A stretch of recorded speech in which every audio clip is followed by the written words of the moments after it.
Good morning. Good morning. Take it away, Annie. Let us know if the boiling water is too loud on the table. Okay. Allison France, Chris Lounsbury, Jason Emery, Kyla Leonards, Melissa Fisher, Sarah Bell, Violet Plummer, Martin Kitston, MCAT. And it looks like in 206 we have Commissioners Slotnick, Strohmeyer, Vero, and Bradley Seaman, and Ann Hughes. Did I miss anybody out there?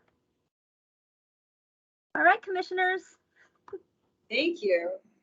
Well, is there any public comment on items not on the agenda? Yes.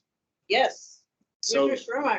so tomorrow morning, Wednesday morning, Lake County will be voting to join the Big Sky Passenger Rail Authority. Wow. So, yeah. They're going to vote, or do you think they're going to vote? They're going to vote. I think Vote right. I am cautiously optimistic. So, got that, Martin? I do. Thank you. Dave, when's the study going to happen? Part of that $15 million federal. So probably within a month, the Federal Railroad Administration will issue an RFP to hire a consultant to do it, and then they'll have about a year and a half to do that. Okay. Congratulations. Or maybe that's okay. We won't say congratulations yet. Well, congratulations on getting them. Yeah, I mean, getting it built into that bill is giant. That's a big one. Lake County, yep, that'll block up Yeah. western Montana. Okay. We don't have a consent agenda. Action items. We just looks like we have one here. Bradley Seaman and Ann Hughes. Well, thanks, Commissioner. Before you today, we have resolutions to relocate a few polling places for the 2022 cycle. So there are 4 main polling places that we were looking at, which are areas of concern. What we run into is an opposing need for elections compared to the needs of most schools. Schools need safety and security for their students so that they know who's coming into and out of the building so that they can keep their teachers and students safe throughout the day. For elections, we need open access so that everybody can See the opposition. join in and be a part of our election process. So we have located 3 different schools with concerns around access or parking or unfettered access to the building, as well as 1 other fire station, which no longer was available for us for a location. So what we did is we looked for surrounding areas, public buildings that are available. And for the schools we were looking at specifically are Chief Charlo School, Meadow Hill School, and then Lewis and Clark School. For Chief Charlo and Meadow Hill, it was an access issue about being able to come into that building, going through that building and locating those classrooms. So we're proposing to relocate those to the Missoula Early Learning Center, the former Cold Spring School. We've worked with them over the course of 2020 and 2021 to be about drop-off location, as well as to help serve as a polling place for the 2022 cycle. Does their sort of rhythm of labor not look like a school where they need the same levels of security that a school does? Exactly. So what we've got is basically you can come straight into the gymnasium there. Okay. And so that's the location there. And so instead of coming through the hallways towards the school building, classrooms, you can go right into that gymnasium. Okay. And so that's the location that we had looked at. It's also not utilized quite as heavily. So they've got the whole building, but it's not fully filled out. The area that we are utilizing is currently the Taekwondo studio. So you can just walk into that without messing with the rest of the building. Exactly. And it was the polling location at Cold Springs back in 2018, the last time we had a polling location there.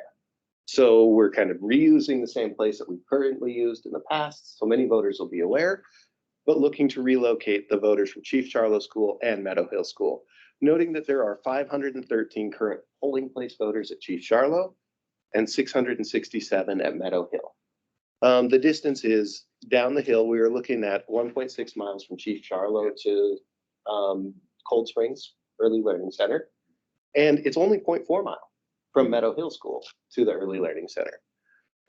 The other location that was a school we were looking at was the Lewis and Clark. Bradley, before you go on, so on the page that shows Chief Charlo, 36 minutes. What does that refer to? So that would be the time to walk Oh, to walk. from one Okay, I was gonna say, location to the other traffic must location. be worse than I thought. That's the international icon for walker. And so we wanted to take a look. I did see that little person, so, okay. It's also on a bus line. So there is a bus route that takes about 2 blocks away, so you could take that, travel over. And then for every relocation that we'll do, we're planning on letting every voter, not just polling place voters know, but every voter know about this relocation through a mailing. They'll receive an updated voter confirmation card, and that mailing will also have the ability for them to either sign up to be an absentee voter, cancel their registration, or update their address for the primary election and the November election as well. So we'll do a lot of outreach to those voters to let them know. When we look at the Lewis and Clark school, we had the exact same issue. You came through those doorways and there were classrooms, the gym's located in the center. So to help control that, we have worked with Washington Middle School. We have reviewed that, done an ADA survey on all of these locations, and Washington Middle School has agreed to help serve. It is 0.6 miles. It is across South Avenue, but we would make sure to notify and let people know that location was coming forward with those same mailers. The last location is our Ebro Fire Station. Ebro Fire Station is not ADA accessible and did not have running water. So we were looking for alternative areas. So we were looking specifically between the Bucksnort restaurant across the street and the Department of Transportation site. We decided to go with the Bucksnort restaurant because it's already ADA accessible. We met with the owner there, did an ADA survey on the location, and they were excited to help support elections throughout this process. I love that it is, if you went to the fire station, you turn around and the polling location is right behind you. I Who didn't would know the not, fire station was there. That's so embarrassing. I didn't. and who would not want to vote at the bucket? Hey, I know. Oh, I tell you what, the little joys you get in election administration, voter confirmation cards that say your polling location is the Bucks. These are the sort of things you only get in Montana. Yeah. Montana. And so when we do this, I'm going to actually reach out to the National Association because I think election administrators across the nation could use something positive right Yeah. now. And what That's a a good really one. great way to just say, hey, speaking of running elections in Montana. So we're looking at those 4 locations. The specific reasons are access or ADA access, water, running water, and really working to find a good location that's publicly accessible, supporting every person in the community, and make sure that we have good access, ADA access, and that we can notify those voters. And how many, 288, that, So those are our polling place voters. We were discussing this. I think it's important that we let all of our voters know. So that 2020 total voters, we're going to send all of them a voter confirmation card and the mailing.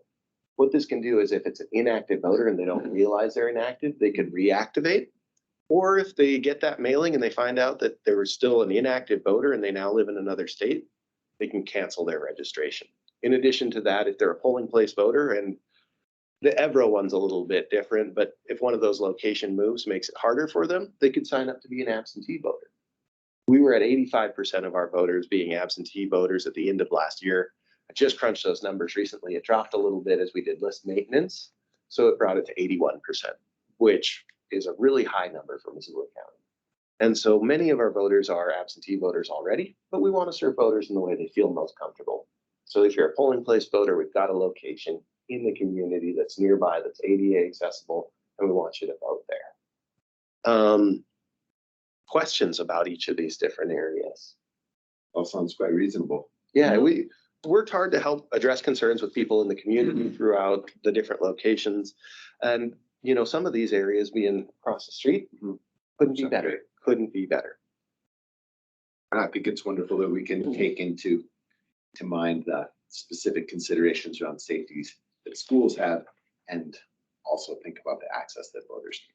And that's been a big part of our discussions with the school district. So we reach out and talk with their administrative staff a lot about this, our opposing needs, but also wanting to make sure that election costs don't go skyrocketing with rented polling places, having public buildings that are available, and that benefit that schools also get of having taxpayers see what they're voting on with those different levies by going to those buildings.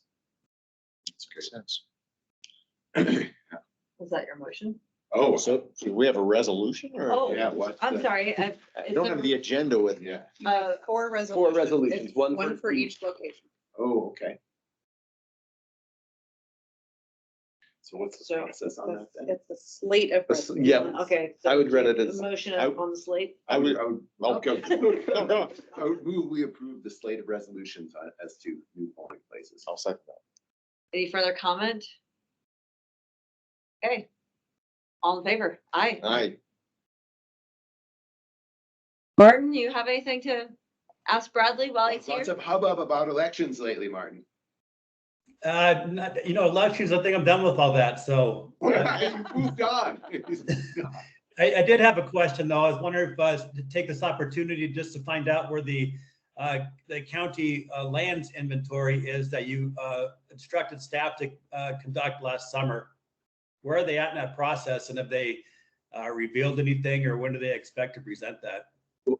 Just because I've spoken with Emily recently, she's been working with Juniper, and I know that process is well underway of getting everything on a map and looking at specific criteria as to what land is more or less developable. Process isn't finished yet, but it's well underway and they're making headway.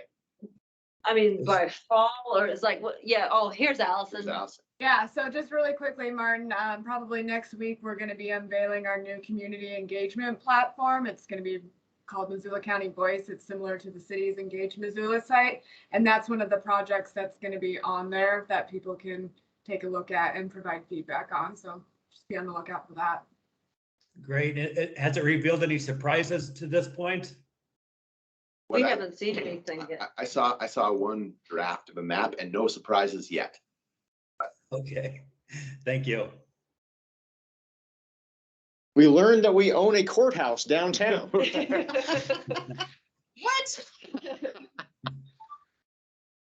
Bradley, I wanted to bring up something I learned at the Montana Association of Counties meeting a few weeks back. It's not always that I learn anything at these events, but at this one, apparently there was a presentation on tribal engagement in other areas of the state. And someone mentioned that I don't know if it was Crow or Northern Cheyenne, but they had printed up I voted stickers in native language. Is that something we've ever thought of here? Well, so I've been a part of those discussions, and that was out of Bighorn County. Bighorn County election administrator worked with the tribes to help kind of cover that. As we're reaching out to work on a partnership and collaboration with the Confederated Tribes, that's a great opportunity. And I think that's something that we could take on with many of the other counties that have a lot more of the tribal lands encompassed with that county. So I think that that's definitely something that we could bring forward to have it come out in Salish for our voters here who are on tribal lands. Yeah. Anyway, just you're way ahead of me on that. So No problem at all. And I mean, that engagement is something that we take really strongly. We would love to provide the best level of customer service that we can, and we'll be following up with them pretty shortly. Brandy, I have a question for you. How's the morale of the folks that you work with? There's been a lot of scrutiny, a lot of intensity. How are they doing? Well, so it was really kind of refreshing to come through from the most recent records requests. We run into this issue where through these records requests that we've had over the last couple of years, it's strong scrutiny on the specific work that our staff does, verifying signature envelopes, tracking them and accounting through them. With the most recent records requests, some of the articles as recent as today have been so positive towards our staff because it is a direct call on the entirety of our department. Your friends, neighbors, and family members that are working diligently with our office to help make sure our elections are so safe, secure, and accurate. And so it's been a little bit of a rough year over the last year with unfounded allegations of voter fraud. We are working really hard to help educate. And so as we do a lot of education, that helps a lot of outside people, but the recent records request and the responses from it have been so positive on the work that our staff does. That's great. And so coming out of this with a hundredths of a percentage point error rate on our recent records request, it mirrors exactly the hard work that we do throughout the election. And they're excited. We're working right now to prepare ballots for the upcoming election. So ups and downs, but I think that when we see people who question election processes, we're so happy to meet them with factual and accurate information and to help make sure that we're educating voters on the processes that do take place. think we could manufacture it, a new word. Yeah. Totally. You got that, Allison? Oh, thank you for asking. Thanks. Yeah, it's good to hear. Yeah, it's you know, the methodology around the most recent records request and the work that it was doing is not what the elections office would have originally presented, but the idea behind it to show that our work is indeed factual and accurate is so important. Do you hear rumblings around the state from other folks who do your job in other counties that the legislature's going to attempt to take on elections in a new way? You know, we're still waiting to see what comes out from the next legislature. A lot of bill drafts are starting to come through and we'll kind of review those as they come out. One thing is that with many of these groups, no amount of facts, education, or Correct. proof or evidence is going to sway them from their belief. This is a theme. And so we're working hard, and Missoula County has produced some new videos that are educational videos, which we'll be releasing very shortly. And it's a fantastic tool that other county departments can utilize because we've stated for over a year now that the way to help quell these fears of widespread fraud is education and a unified message from the chief election official to every county office. And Missoula County is really working hard to help support other counties going through similar things that we're going through.